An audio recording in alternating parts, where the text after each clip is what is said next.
Sylvester the Cat. That was an amazing song. Even though you did try to eat, Tweety. Thank you, thank you. Now let's see what the judges have to say about it. Tweety? Oh, poor Putty Tat. I'm not sure he can cut it as a singer. It sounded a little flat. Flat? Why, I'll flatten you, you little yellow... Somebody give me a frying pan.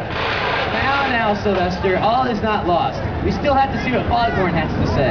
Listen, I say, listen here, boy. You did your thing. You made it your own. It was all right. See, not so bad. Now it's up for our audience to decide. Let me hear from all the Sylvester fans.